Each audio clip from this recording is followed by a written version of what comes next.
नमस्कार दोस्तों, स्वागत है आपका हमारे YouTube चैनल में। इस कहानी को अंत तक सुनिए। ये कहानी आपकी जिंदगी बदल देगा। बहुत समय पहले हिमालय की गोद में बसा एक गांव था, जहां एक प्रतिष्ठित बौद्ध मठ स्थित था।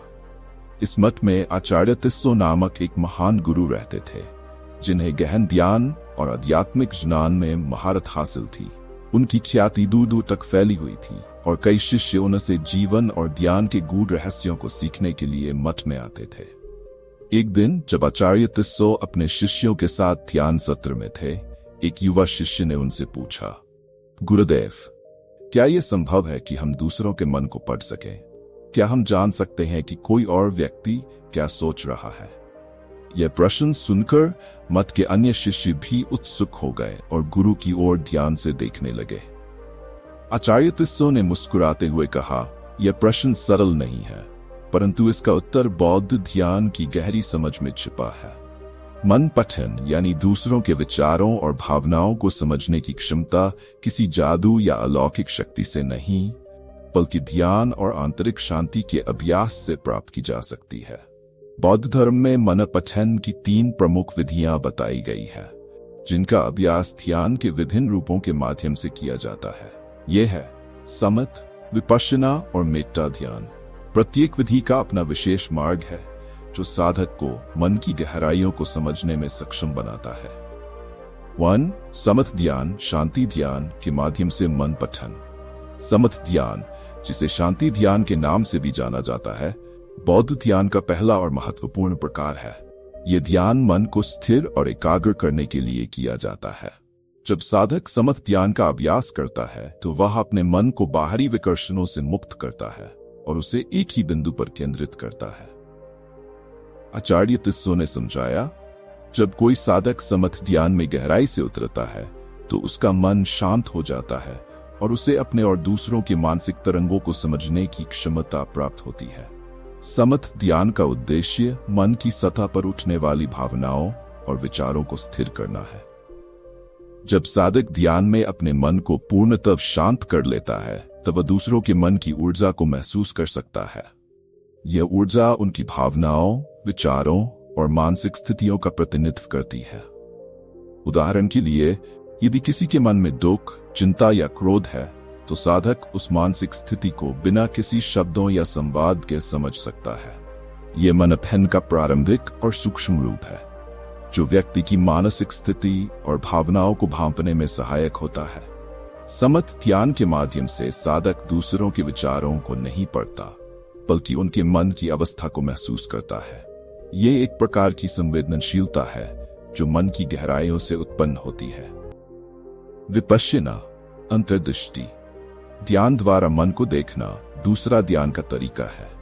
विपश्यना, जिसे विशेष दृष्टि या अंतर्दृष्टि के नाम से जाना जाता है, विपश्यना ध्यान के माध्यम से साधक अपने मन की वास्तविकता और प्रकृति को गहराई से समझता है। यह ध्यान व्यक्ति को अपने मन के भीतर उठने वाले विचारों, भावनाओं और इच्छाओं को बिना किसी पक्षपात या न्याय के देखने की क्षमता प्रदान करता है।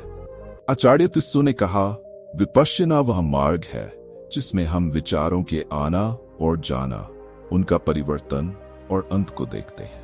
जब हम अपने मन की इस प्रक्रिया को समझने लगते हैं, तब हमें यह भी समझ में आता है कि अन्य लोग भी कैसे विचारों की इस धारा में बहते हैं। ये एक गहन दृष्टिकोण है, जिसके माध्यम से हम ये जान सकते हैं कि दूसरे व्यक्ति के मन में किस प्रकार के विचार और भावनाएं चल रही हैं। विपश्यना ध्यान में साधक अपने और दूसरों के मन की तरंगों को गहराई से देखता है। इस विधि में ध्यान लगाने वाला व्यक्ति विचारों के जन्म, विकास और नष्ट होने की प्रक्रिया को समझता है। यह समझना महत्वपूर्ण है कि विचार स्थायी नहीं होते। वे आते हैं, कुछ समय के लिए रहते हैं और फिर समाप्त हो जाते हैं। जब कोई साधक इस प्रक्रिया को गहराई से जान लेता है, तो वह यह समझने में सक्षम हो जाता है कि दूसरे लोग किस प्रकार के विचारों और भावनाओं के साथ संघर्ष कर रहे हैं। विपश्यना के अभ्यास से साधक दूसरों के विचारों की दिशा को भी समझ सकता है। ये एक मानसिक दर्पण की तरह है, जिसमें विचारों का प्रतिबिंब दिखता है।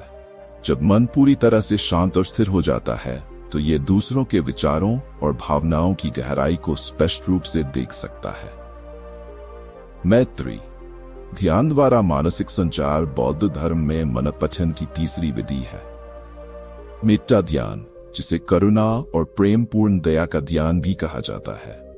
मेट्टा ध्यान के अभ्यास का मुख्य उद्देश्य अपने मन में करुणा, प्रेम और सकारात्मक ऊर्जा उत्पन्न करना है और इसे दूसरों के प्रति फैलाना है।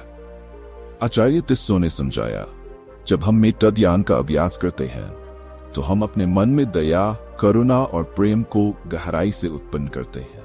इस सकारात्मक ऊर्जा को दूसरों की ओर भेजने से एक गहरा मानसिक संबंध स्थापित होता है, जिससे हम दूसरों के मन की स्थिति और विचारों को बिना किसी शब्दों के समझ सकते हैं।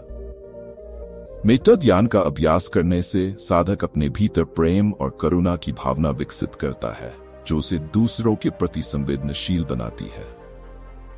जब साधक मेट्टा ध्यान करता है तो वह अपने चारों ओर प्रेम और दया की ऊर्जा फैलाता है।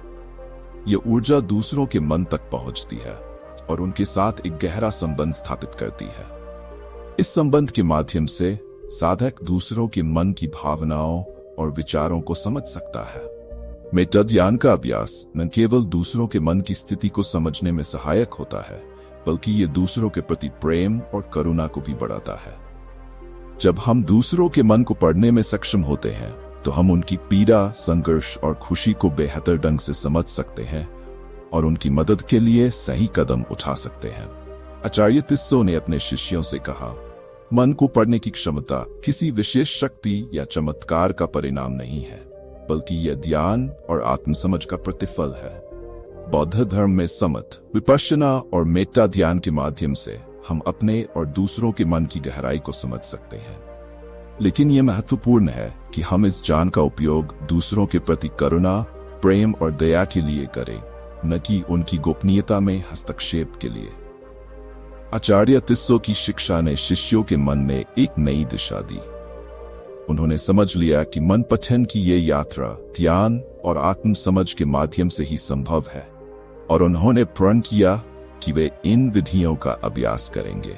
मुझे उम्मीद है ये कहानी आपको पसंद आई होगी और काफी कुछ सीखने को मिला होगा। कहानी के विचार आप हमें कमेंट बॉक्स में कमेंट करके बता सकते हैं। बाकी ये कहानी आपको अच्छी लगी हो तो इस वीडियो को लाइक करें और ऐसी और कहानी सुनने के लिए चैनल को सब्सक्राइब जरूर करें। तब तक मिलते हैं हम आपसे एक और ऐसी ही प्रेरणादायक कहानी के साथ। धन्यवाद।